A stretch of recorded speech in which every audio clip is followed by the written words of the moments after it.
Why wasn't Clark selected for U.S. Olympic team? Simply put, she wasn't selected. The more complicated answer would be that Clark failed to meet the selection criteria determined by the player selection committee.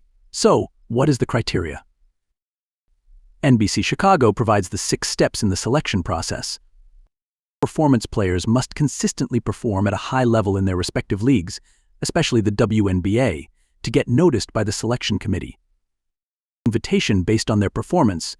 Players may receive an invitation to participate in the USA basketball national team's training camp. During the training camp, players undergo rigorous training and evaluation by the coaching staff. Exhibition games players may also participate in exhibition games to showcase their skills against other national teams or select teams. Selection. The USA Basketball Women's National Team Player Selection Committee reviews the players' performances. Final decision. The Women's Basketball Committee makes the final decision on the roster, which is then subject to approval by the USA Basketball Board of Directors. We know that at the very least Clark passed the 3rd check. She was invited to the U.S. National Team training camp back in March before Iowa's run in March Madness had finished. However, Clark didn't really have the ability to join the U.S. Women's national team at their training camp. She was still competing for a college national championship.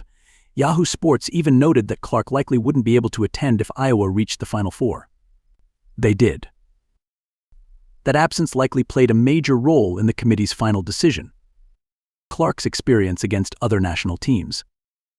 Aside from her absence at the national training camp, Clark still had a remarkable track record in international contests. Of course, the argument against such strong international play would be that Clark has never faced the best a country has to offer, just the best 19-year-olds that country has to offer. But that lack of experience is what ultimately gave the nod for the committee to go with someone else. The U.S. national team has always favored experience above all else. Only 4 WNBA rookies have ever been named to the U.S. Olympic team: Candace Parker 2008, Breanna Stewart 2016, Diana Taurasi 2004, and Sylvia Fowles 2008. Each of them had national team experience before being named to the Olympic team. Clark does not.